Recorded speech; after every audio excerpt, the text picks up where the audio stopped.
Kamu jadi pejabat tinggi, jadi anggota ini, anggota itu. Kami rakyat yang angkat. Jangan sudah di atas kami ditekan. Jangan agama dijadikan topeng untuk kepentingan pribadi.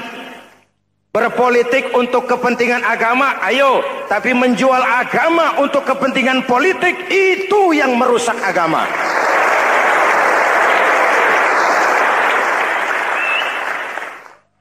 Ini kan kita lagi prihatin sedang meluncur kasus Bulog Gate 2. Innalillahi wa inna ilaihi raji'un. Kita lihat sajalah para petinggi kita sekarang bagaimana menyikapi hukum.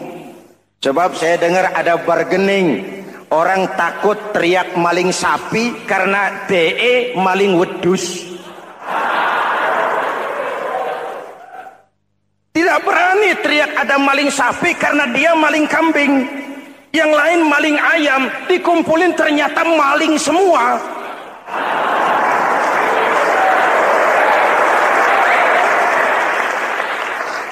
Hadirin yang saya hormati, ini melukai rasa keadilan. Oleh karena itu sholat mengajarkan kepada kita, dalam posisi berdiri, lihat tempat sujudmu. Jangan menteleng terus ke atas, lalu lupa dari mana kita berangkat. Itulah maknanya tawadhu, rendah hati, tidak melonjak angku dan sombong. Ada sebuah hadis Rasulullah bersabda, "Idza aradallahu biqaumin khairan." Apabila Allah menginginkan kebaikan kepada satu bangsa, apabila Allah menginginkan kebaikan kepada satu kelompok rakyat, walla alaihim hulama'uhum, maka yang naik jadi pemimpin adalah orang-orang yang santun, orang-orang yang lemah lembut, bukan orang yang menggunakan kekerasan dan tiran. Sedikit-sedikit main pecat, itu terlambat lahir. Mestinya lahir di zaman Hitler, mestinya lahir di zaman Benito Mussolini, atau kalau mau lebih klasik lagi di zaman Fir'aun. Kalau Allah menginginkan kebaikan kepada satu masyarakat, satu bangsa, satu negara, naiklah orang-orang yang santun, yang ngayomi, yang menjadi solusi dan jalan keluar untuk kepentingan rakyatnya, mampu memberikan keteladanan. Saya tertarik dengan pidato Presiden Cina pada saat dilantik. Cina, Presiden Cina pasti tidak tahu Pancasila, pasti tidak kenal Islam, tapi pidato pelantikannya, berikan saya 100 peti mati, yang 99 akan saya pakai buat koruptor, yang satu akan saya pakai sendiri kalau kamu lihat saya tidak benar. Luar biasa. Yang diperlukan sekarang ini keteladanan, hulama'uhum, sikap ngayomi, mencari jalan keluar, bukan memamerkan kekuasaan, memamerkan kekuatan, arogansi, menghormati perbedaan. Itu ciri demokrasi. Saudara-saudara kaum muslimin rahimakumullah, kita menyaksikan peristiwa-peristiwa yang memilukan dan memalukan. PHK terjadi di mana-mana, pengangguran meningkat, harga-harga membumbung tinggi, daya beli rakyat semakin lemah.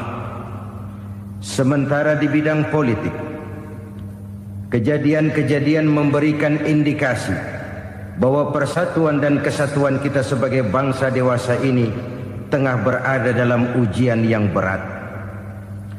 Pada jumpa kita kali ini, tanpa bermaksud untuk mencari kambing hitam dari bencana yang kita hadapi, saya ingin menyampaikan sebuah hadis yang diriwayatkan oleh Imam At-Tabarani dari Ibnu Abbas, bahwa Rasulullah sallallahu alaihi wasallam bersabda, "Khamsun bi khamsin."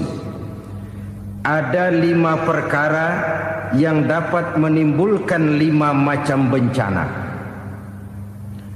Mari kita renungi hadis ini satu demi satu sebagai bahan introspeksi buat kita semua dalam menghadapi bencana yang tengah berlaku sekarang ini.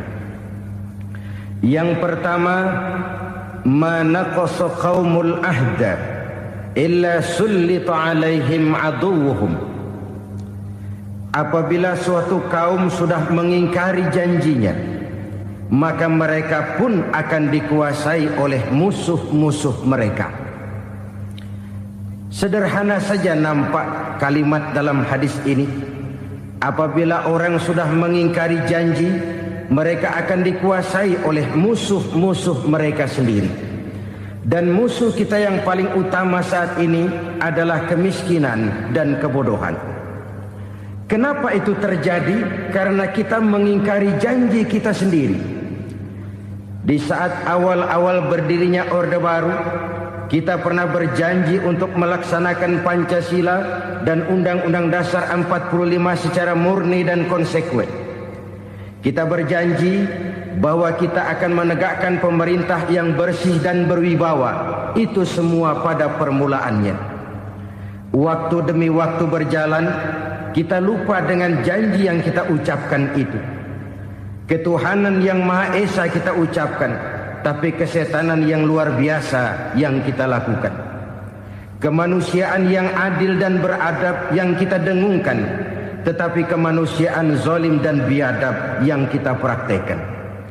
Sederhana saja saudara, hampir setiap pejabat pada posisi-posisi kunci, di awal-awal ia memangku jabatan itu, biasanya ia mengucapkan sumpah dengan lafaz demi Allah, bahwa dalam melaksanakan jabatan ini saya tidak akan menerima hadiah atau pemberian dalam bentuk apapun. Itu pada permulaannya. Lama-lama rupanya hadiah itu asik juga, mulai diterima. Lama-lama dirasa kurang, mulai menagih. Dan akhirnya terjadilah praktek yang disebut suap menyuap, semir menyemir, dan lain sebagainya. Kalau ini sudah menjadi kenyataan, bagaimana kita mau menegakkan pemerintah yang bersih dan berwibawa?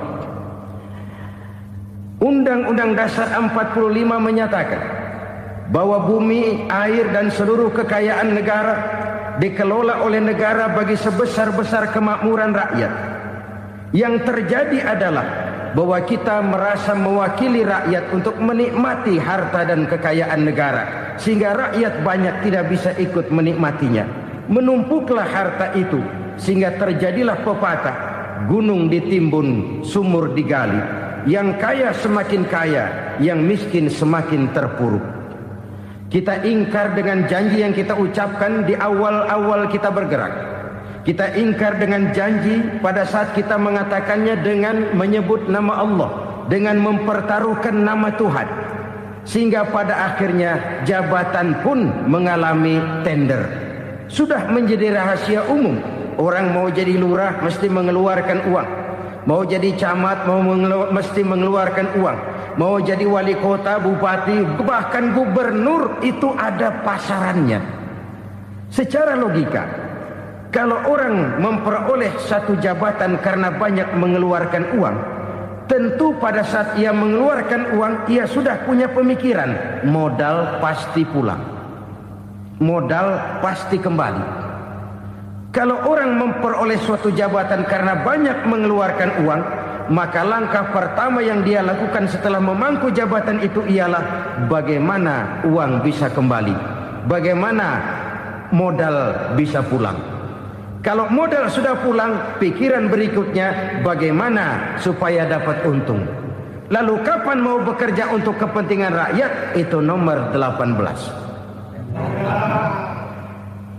Kemudian kalau ada proyek-proyek besar, pertanyaannya ialah bukan apakah proyek ini bermanfaat bagi rakyat, apakah proyek ini layak untuk diteruskan, tetapi yang jadi pertanyaan paling utama ialah bagian saya berapa duit dari proyek ini. Kita bisa lihat proyek, mega proyek lahan 1 juta hektar di Kalimantan Tengah triliunan rupiah dan proyek itu gagal. SD Impres bulan ini diresmikan, bulan depan retak. Jembatan-jembatan bulan ini gunting pita, bulan depan runtuh. Kita ingkar dengan janji. Kita berkata kita bekerja untuk kepentingan rakyat, tapi kita tidak pernah mengenal rakyat itu. Apabila suatu kaum sudah mulai mengingkari janji, maka mereka akan dikuasai oleh musuh-musuh mereka. Akibatnya tersusunlah barisan-barisan sakit hati yang makin lama makin menjadi bola salju, menggelinding membesar, dan kemudian terjadilah hal-hal yang tidak kita inginkan lagi. Apabila suatu kaum sudah mengingkari janji, maka mereka akan dikuasai oleh musuh-musuh mereka. Ini penyebab bencana yang pertama. Kita tidak konsekuen. Tadinya kita dengan lantang teriak-teriak berantas korupsi, ganyang korupsi. Pada waktu kita belum mendapat kesempatan. Setelah kita naik punya kesempatan, rupanya korupsi enak juga dirasa. Terjadi pergeseran nilai, orang luntur, kehilangan idealisme awal. Lalu untuk menghibur diri, menutup kesalahan, kita gunakanlah pepatah bahwa tidak ada gading yang tak retak, bahwa kita harus mikul dhuwur mendem jero. Itu semua cuma sebagai dalih agar kesalahan kita tidak dibicarakan orang lain. Padahal kita sendiri yang mengingkari janji. Kita yang keluar dari komitmen awal kita. Kita berjanji melaksanakan Pancasila dan Undang-Undang Dasar 45 dengan murni dan konsekuen. Kita berjanji untuk menegakkan pemerintah yang bersih dan berwibawa. Namun dalam kenyataannya itu tidak kita laksanakan dengan sebagaimana mestinya. Kita bergeser, kita mengalami proses degradasi, peluncuran nilai, dan akhirnya terbentuklah barisan-barisan sakit hati yang semakin lama semakin membesar itu. Kita harus introspeksi. Memang kalau zaman sedang susah, biasanya kambing hitam laris, tukang kompor gentayangan. Itu dari dulu selalu mencari kambing hitam. Karena itu kita tidak bicara orang, kita tidak bicara siapa yang salah, kita bicara sistem. Dan sistem itu bisa mengena siapa saja. Kalau orang sudah mulai mengingkari janji, bergeser dari komitmen awal, itu sudah mulai ia mengalami proses peluncuran, proses degradasi. Ini penyebab yang pertama. Kita tidak lagi konsekuen bahwa bumi, air, sumber daya alam adalah milik negara, dikuasai oleh negara, digunakan bagi sebesar-besar kemakmuran rakyat. Ternyata rakyat yang makmur itu tidak merupakan gambaran yang menyeluruh dari rakyat kita. Undang-undang dasar kita menganut ekonomi kekeluargaan, tapi yang kita praktekkan adalah ekonomi keluarga. Kalau bukan keluarga nggak dapat proyek. Kalau bukan keluarga nggak dapat macam-macam. Kekeluargaan kita rubah menjadi keluarga. Timbullah penyakit nepotisme. Kita bergeser, kita ingkari janji, dan kita anggap kita atasnamakan rakyat. Rakyat cuma sekedar jadi address, rakyat cuma sekedar jadi alamat, tetapi kehidupan mereka tidak banyak berubah dan tidak banyak terangkat. Kaum muslimin rahimakumullah, ini penyakit yang pertama, penyebab bencana yang pertama. Yang kedua kata Nabi, wa ma hakamu bighairi ma anzalallah. Apabila hukum yang diterapkan sudah tidak lagi bersumber dari hukum Allah, illa fasha fihimul faqru, maka akan bertebaranlah kemiskinan di mana-mana.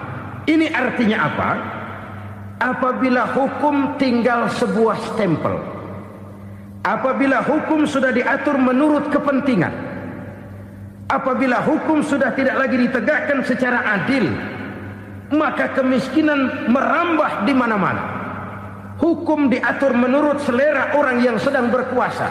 maka yang benar bisa jadi salah, yang salah bisa jadi benar. Hukum dalam kenyataan hidup berlaku seperti pisau. Pisau itu kan saudara lihat, yang namanya pisau dimanapun itu tajamnya ke bawah, ke atas tumpul. Kalau hukum itu, kalau untuk rakyat, hukum itu tajam bukan main, cepat sekali dilaksanakan. Tapi giliran menengah ke atas, yang gedean dikit berbuat salah, hukum tumpul. Hukum pura-pura tidak dengar, akibatnya terluka rasa keadilan rakyat.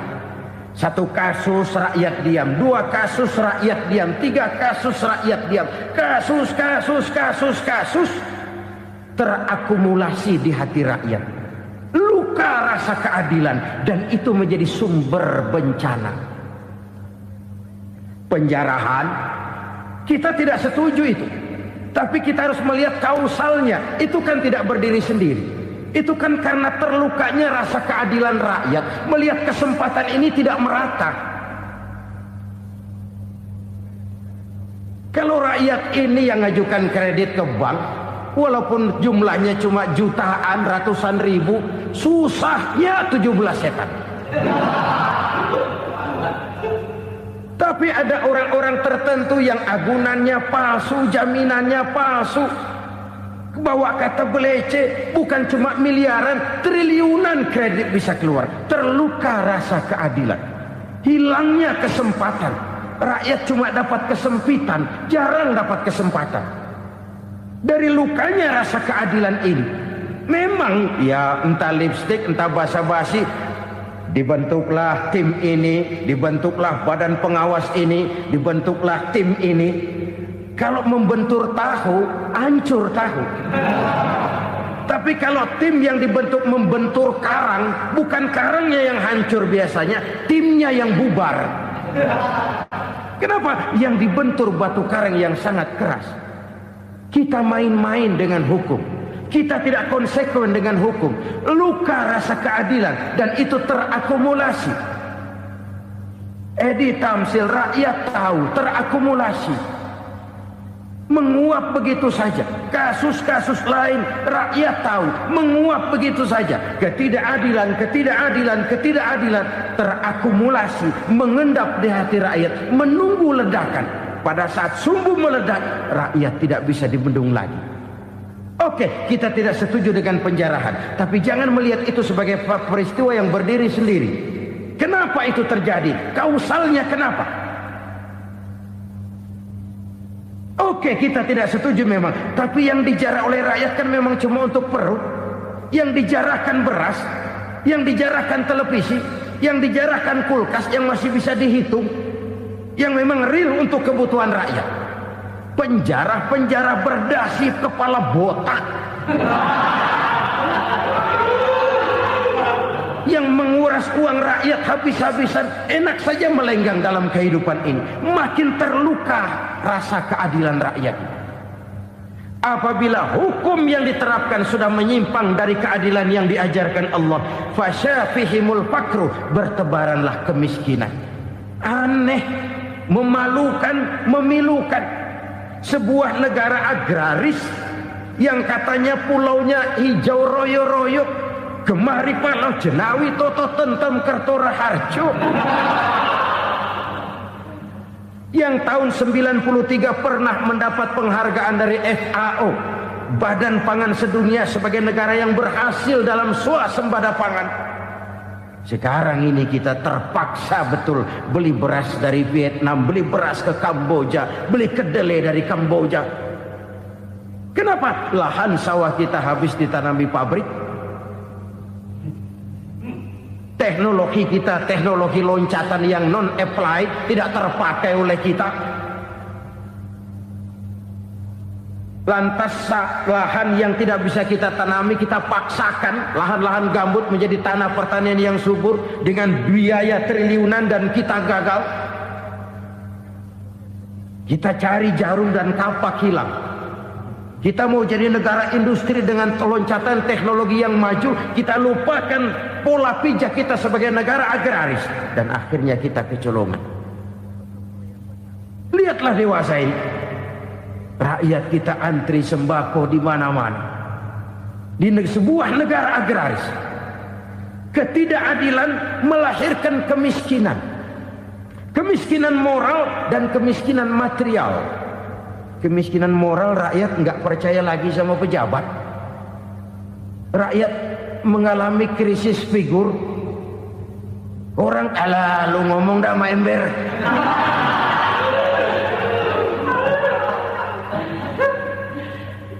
Penataran yang menghabiskan biaya miliaran itu melahirkan pejabat-pejabat korup. Pengawasan yang menghabiskan biaya miliaran itu ternyata impoten, mandul. Kemiskinan moral. Jujur saya berkata, saudara-saudara, setelah pintu reformasi dibuka, itu yang masuk memang macam-macam.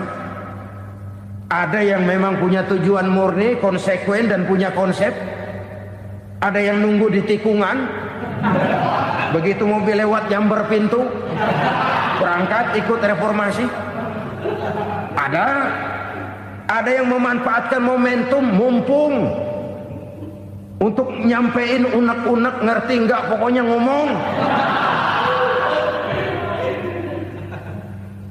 Sehingga keadaan semakin rancu, kebingungan semakin menjadi-jadi, masalah yang paling urgen tidak terselesaikan. Sekarang ini orang berpikir mendingan jadi pala ular daripada jadi buntut macan. Buntut macan memang hebat macan, tapi kalau buntutnya cuma ugel-ugel di belakang buat apa?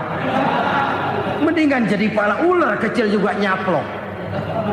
Artinya ya biar kecil juga kalau punya partai kan gagah. Lalu rame-rame bikin partai kayak bikin arisan. Orang makin mengalami dislokasi. Semua mau jadi pahlawan, semua mau nomor satu, semua ngomong. Iya kalau bidangnya, kalau bukan makin rancu. Marilah lewat kesempatan ini saya mengajak kita untuk tahu diri.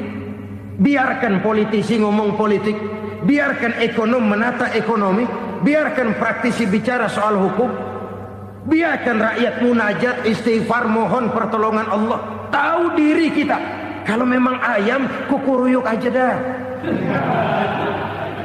Kalau memang kucing, ayo ngeong. Kalau kambing, silahkan ngembe. Udah tahu ayam, ngeong bunyinya. Suaranya palas, orang nggak ngerti, bingung, makin menjadi-jadi.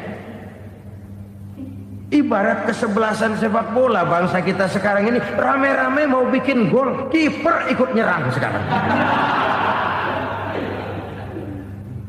Memilukan dan bahkan memalukan.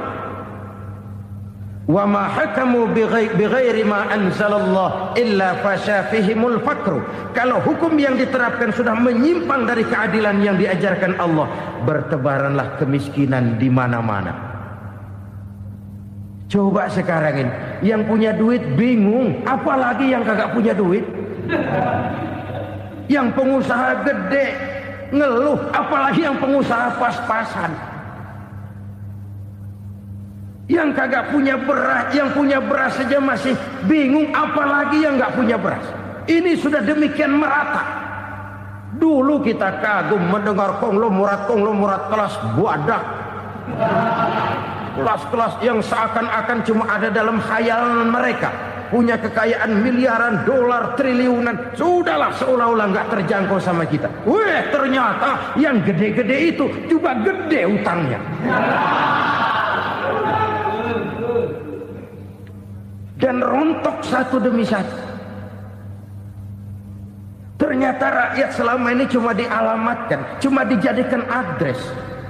Rakyat yang tidak banyak ngerti persoalan ini harus menanggung hidup ini begini berat, harus menanggung beban hidup ini begini tinggi.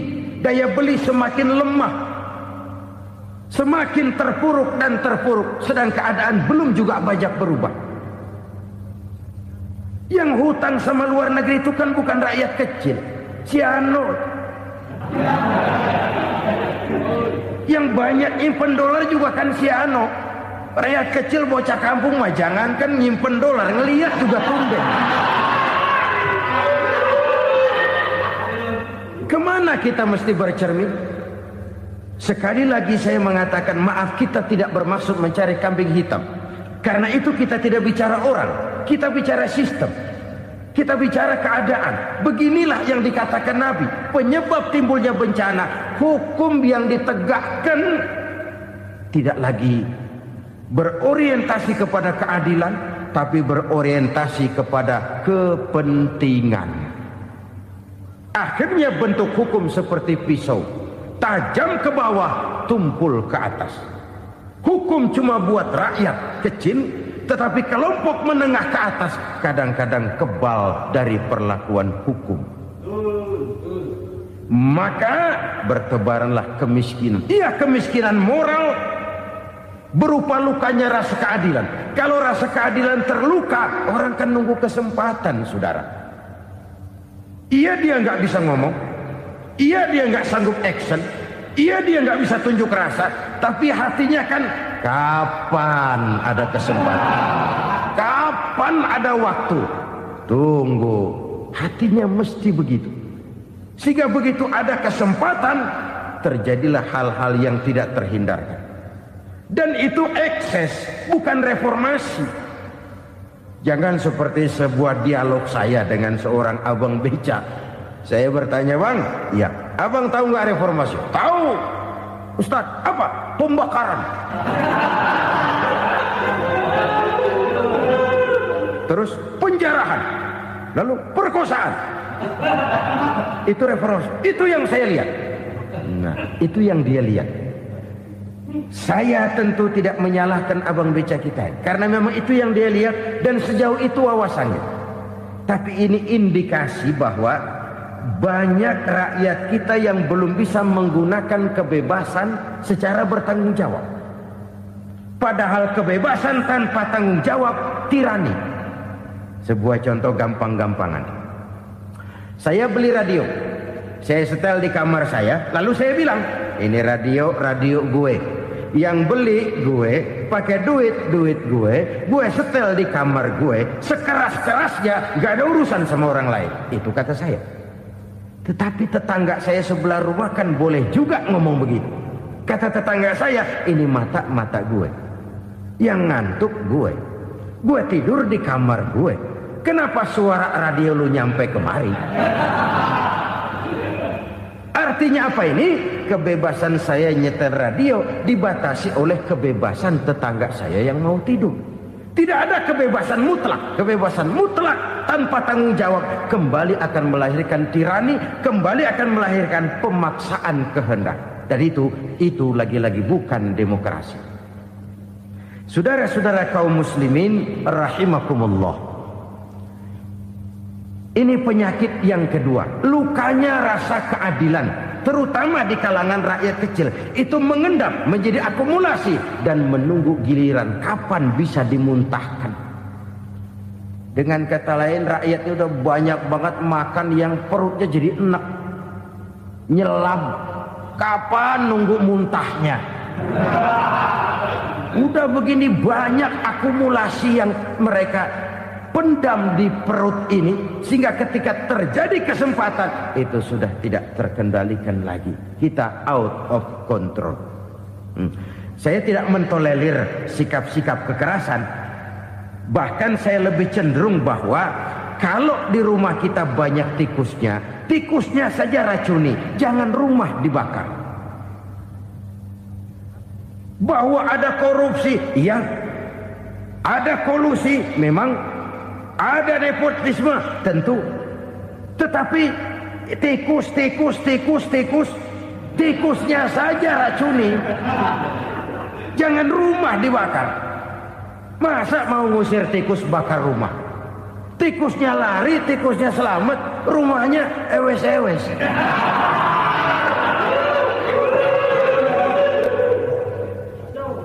Tikus selamat, rumah nggak punya. Masalah nggak terselesaikan dengan sebagaimana yang kita harapkan. Kita sepakat ini negara hukum, dan di hadapan hukum semua manusia itu sama. Itu prinsip yang diajarkan Allah. Al-musawat bainan nas fi takalifil ahkam. Semua manusia sama dalam berhadapan dekat dengan hukum Allah Subhanahu wa taala. Kalau hukum sudah pandang bulu, itu jelas yang enak yang banyak bulunya. Siapa yang banyak bulunya? Monyet. Kalau hukum pandang bulu, monyet keenakan. Saudara-saudara kaum muslimin rahimakumullah, introspeksi. Mari kita bercermin bagaimana perjalanan hukum selama ini.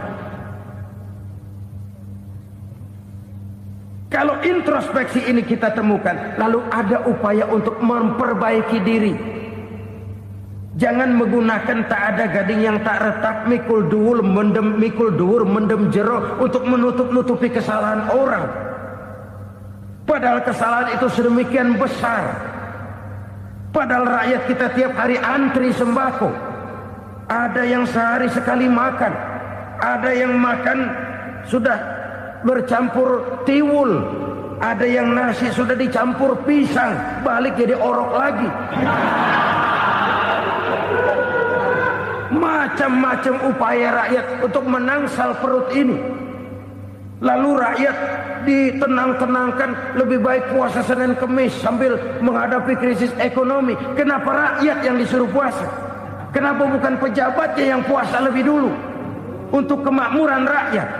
Kalau rakyat yang memang perutnya udah gepeng disuruh puasa, makin krempeng perutnya. Artinya pejabat harus punya sense of politics. Ya, tidak, puasa itu kan tidak cuma Senin Kemis saja. Puasa itu puasa perasaan, puasa menghargai perasaan yang sedang kondisi yang sedang dihadapi oleh rakyat. Bagaimana rakyat yang tengah antri sembako melihat pejabatnya lewat dengan mobil yang harganya sampai 1 miliar. Oh, inilah pemimpin saya. Luka lagi rasa keadilannya. Kita tidak tenggang rasa. Puasa dalam artian itu pun akan menolong menegakkan semangat kebersamaan, membentuk semangat kebersamaan. Saudara-saudara kaum muslimin rahimakumullah, penyebab bencana yang ketiga dikatakan oleh baginda Nabi, wala zaharat fihimul fahishatu illa fasha fihimul maut. Apabila kekejian telah merajalela, maka maut bertebaran di mana-mana. Kita renungi butir kalimat dalam hadis ini. Apabila kekejian telah merajalela, maut bertebaran di mana-mana. Begitu murah arti sebuah kehidupan. Penjarahan untuk hal-hal yang kecil tapi sampai mengorbankan nyawa. Apabila kekejian sudah terjadi di mana-mana, maut pun bertebaran. Maut dalam arti berpisah ruh dengan jasad, tapi juga maut dalam arti orang bisa mati karirnya, orang bisa mati usahanya, orang bisa mati kesempatannya karena perbuatan-perbuatan keji yang selama ini tidak terbendung. Lahirlah teori mafia. Siapa yang kuat dia yang berkuasa, siapa yang lemah dia menjadi mangsa.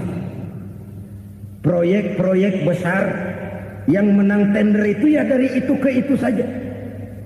Yang pengusaha-pengusaha tidak punya koneksi, tidak bisa bayar komisi, dapat proyek tetelan. Ada dagingnya dikit, namanya juga tetelan. Dagingnya sudah habis disantap oleh meja. Sekian puluh meja dilalui, sekian puluh amplop dikeluarkan. Sehingga yang akhirnya ya tinggal tetelan itu tadi. Maka kualitas pekerjaan pun sudah bukan lagi jadi masalah. Demikianlah mafia-mafia ini bermunculan di mana-mana. Di pengadilan terkenal mafia pengadilan. Hukum bisa dibeli, hukum bisa dipesan menurut kebutuhan sponsor. Mafia peradilan, mafia politik, mafia ekonomi, bahkan mafia agama. yang menggunakan agama sebagai kedok, menggunakan agama sebagai dalih, menggunakan agama sebagai topeng untuk melancarkan maksud-maksud politiknya pun tidak tertutup kemungkinan. Apabila kekejian telah merajalela, maut bertebaran di mana-mana. Korupsi, kolusi, nepotisme itu bagian dari kekejian. Kita selama ini kalau mendengar maksiat, itu yang terbayang cuma judi, mabuk, zina. Iya, itu maksiat. Tapi korupsi, kolusi, nepotisme itu juga maksiat dalam bentuk lain. Kalau ini sudah bertebaran, maka maut terjadi di mana-mana. Jangan bayangkan cuma mati orangnya, itu sih kewajiban. Yang menyakitkan itu orangnya masih hidup tapi dibikin mati. Karirnya mati. Kenapa? Karena yang diperlukan bukan cuma orang pinter tapi orang taat. Biar pinter, kalau nggak taat minggir.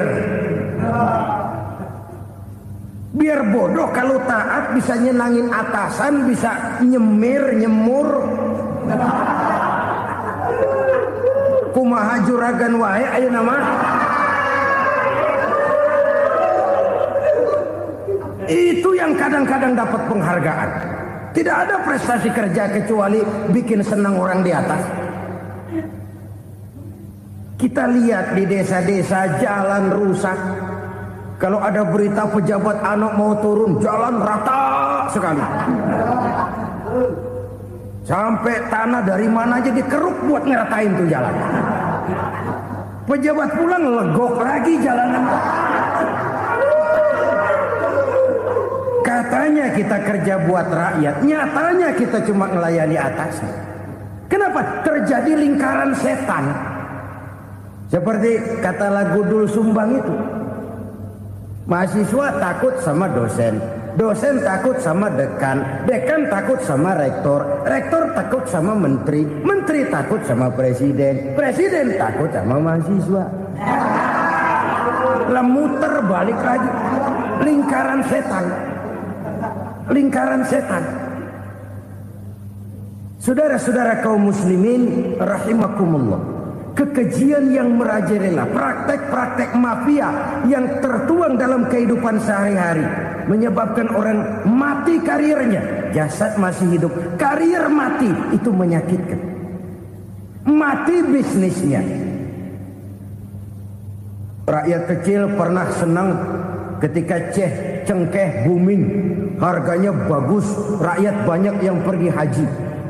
Lalu mau ditata, lahir tata niaga cengkeh, malah amburadul. Harga cengkeh jatuh, petani cengkeh kecil menjerit. Siapa yang untung? Segelintir orang. Masihkah kita pakai atas nama rakyat untuk kepentingan nasional?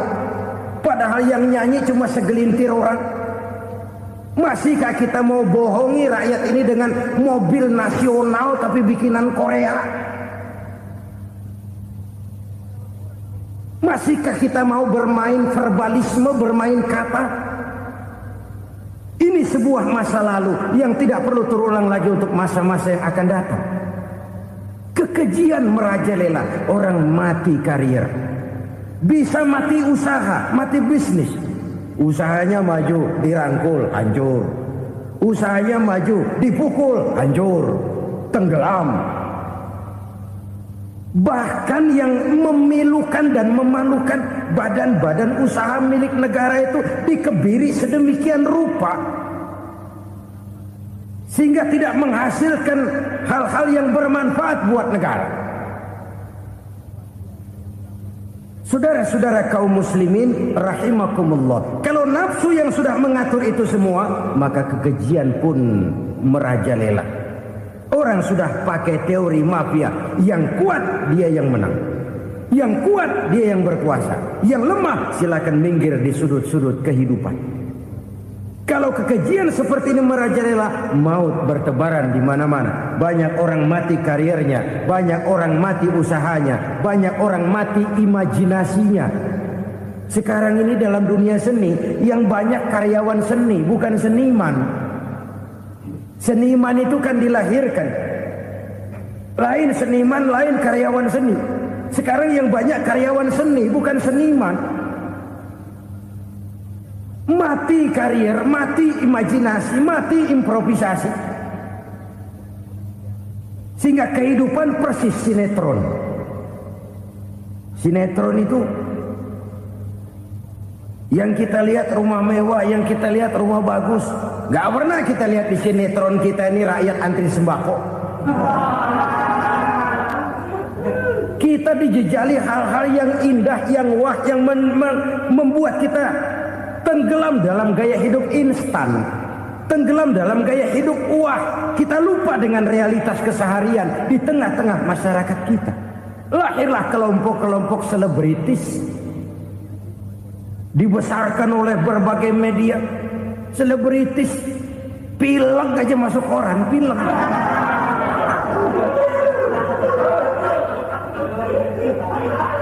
Rakyat yang pingsan antri beras nggak masuk koran. Rakyat yang semaput antri minyak nggak masuk koran. Selebritis panok masuk koran.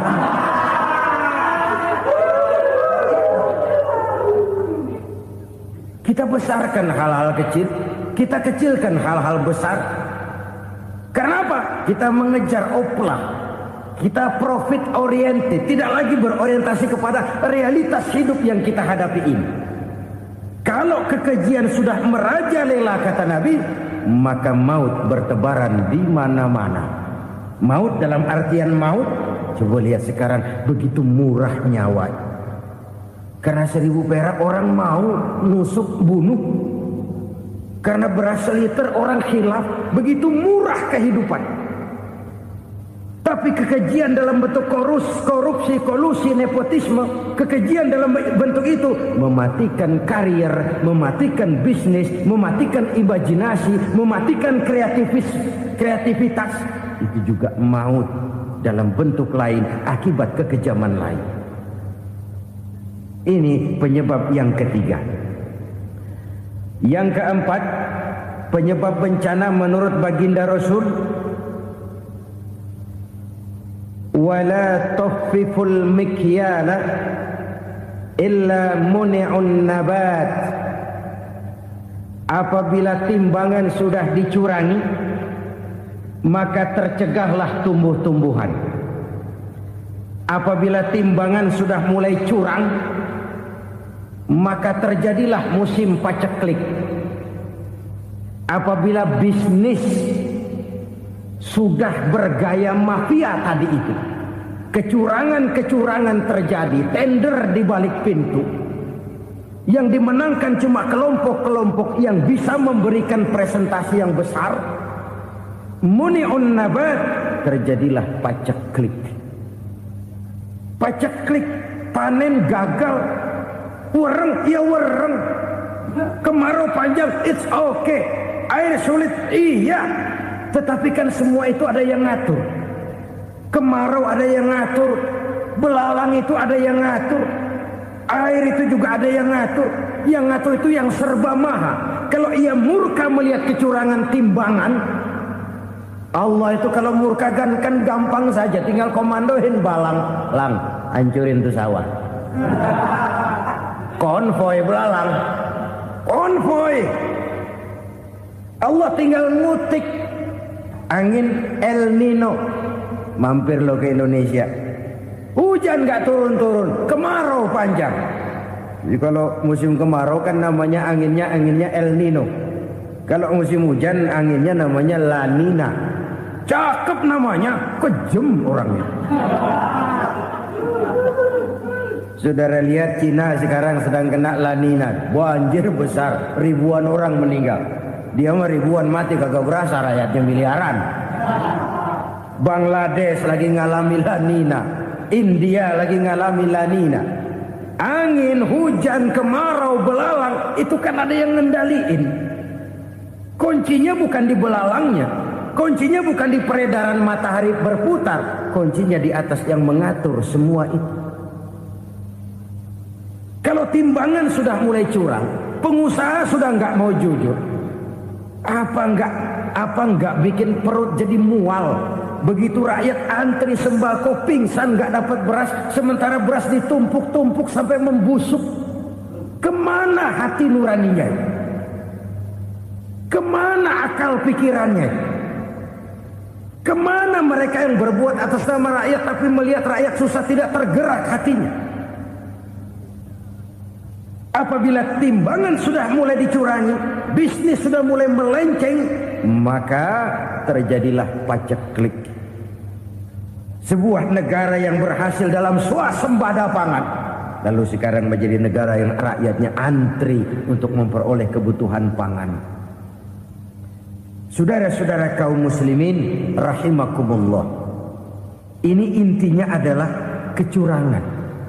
Kalau kecurangan sudah terjadi di mana-mana, dan ini milik siapa saja, bukan soal tempat, bukan soal jabatan, soal manusianya, SDM-nya. Kecurangan tidak cuma terjadi di kantor, di masjid bisa terjadi kecurangan. Korupsi tidak hanya bisa terjadi di kantor, di madrasah bisa ada korupsi. Faktor manusianya, ini soal SDM. Kecurangan yang besar, tentu besar lagi kerugiannya. Kecurangan yang kecil, kecurangan sehari-hari, pedagang-pedagang kecil ngurangi timbangan.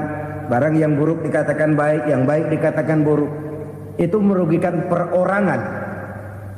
Kecurangan yang besar merugikan bangsa dalam bentuk total, dalam bentuk seutuhnya.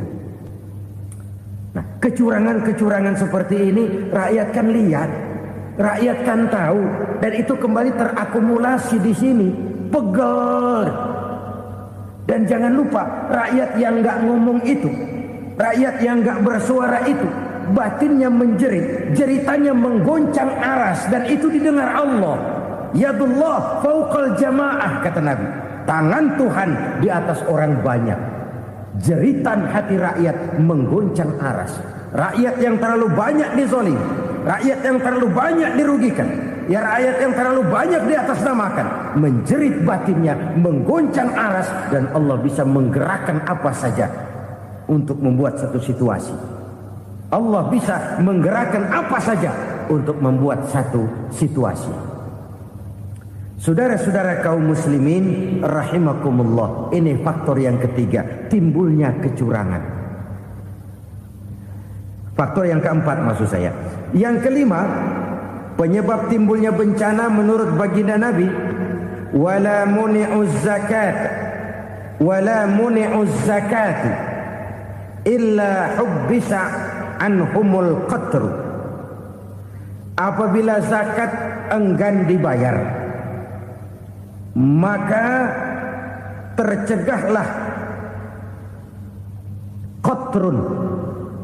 Qatrun ini kalau bahasa kita sembako. Maka tercegahlah kebutuhan-kebutuhan yang kita perlukan. Ini kita tidak meragukan bahwa yang kita tuju adalah masyarakat yang adil dalam kemakmuran dan makmur dalam keadilan. Nah, antara kemakmuran dan keadilan ini memang sering tidak bisa berjalan seiring. Pada saat kemakmuran kita kejar, ekonomi kita pacu, ada nilai-nilai keadilan yang tertinggal. Pada saat nilai keadilan kita tegakkan benar-benar, ada unsur-unsur kemakmuran yang terabaikan. Oke, kita bisa mengatakan kasus. Oke, kita bisa mengatakan itu sebagian kecil. Tapi kalau sebagian kecil, lama-lama kan jadi sebagian besar. Oke, kita mengejar kemakmuran. Pertanyaannya, kemakmuran untuk siapa? Oke, kita berikan kelompok tertentu kue yang besar dengan harapan nanti dia bagiin kuenya kepada yang kecil-kecil. Tapi kenyataan mereka yang dapat kue besar akhirnya malah lupa diri dan lupa daratan. Mau makin besar, malah memeras yang kecil-kecil ini. Sekarang kan yang kecil modali yang besar. Ramai-ramai buka bank, ternyata kamuflase. Uang banknya untuk kredit perusahaannya sendiri. Nasabahnya rakyat kecil. Artinya apa? Rakyat kecil disuruh modalin orang yang udah gede. Ini kan sumber geledek urusan.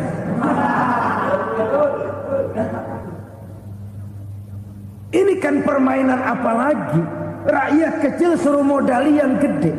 Nasabahnya rakyat kecil, kumpulkan uangnya di bank, kucurkan kredit kepada perusahaannya sendiri. Bukankah itu rakyat kecil suruh modali yang gede? Sudah begitu kejamkah kita untuk meraih keuntungan dengan mengorbankan orang kecil ini?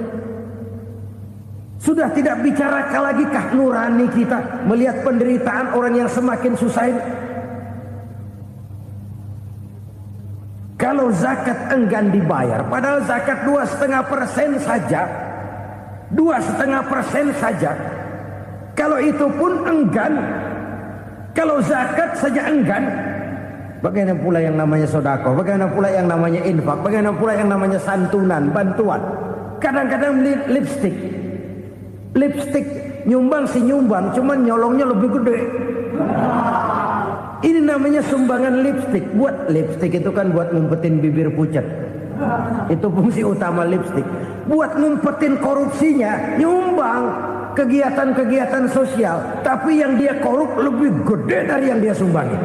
Lipstick kamuflase. Nepu kata anak sekarang.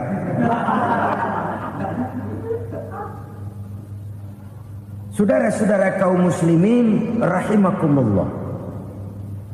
Demikian berat kewajiban zakat ini sampai di zaman Sayyidina Abu Bakar pernah keluar komando perangi orang yang enggan membayar zakat. Perangi. Karena fungsi zakat adalah menjembatani antara si kaya dengan si miskin. Bahwa ada kemiskinan itu Qur'ani. Allah menyatakan, aku melebihkan rezeki sebagian kamu dari yang lain. Ini kan kesenjangan. Allah melebihkan rezeki sebagian kamu dari yang lain.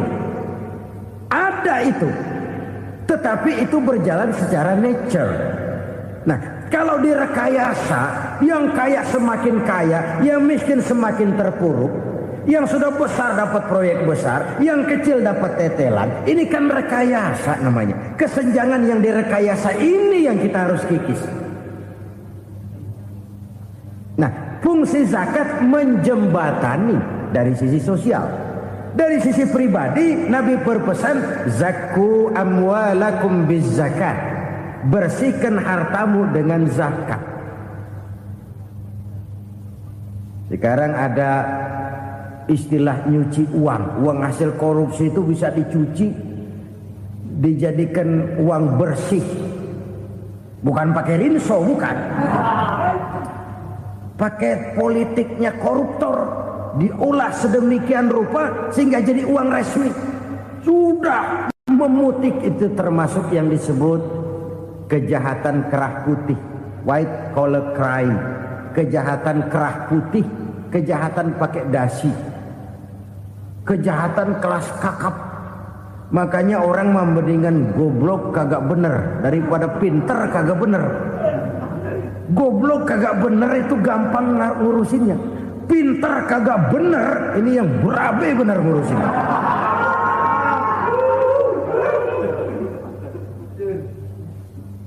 Kita bukan cuma perlu orang pinter kok di zaman sekarang. Kita perlu orang-orang bener yang punya komitmen, yang sesuai kata dan perbuatan, yang bisa merasakan apa yang dirasakan oleh rakyat, yang punya sense of politik yang tinggi, yang peka, yang penuh keterbukaan, yang punya wawasan dan pandangan jauh ke depan.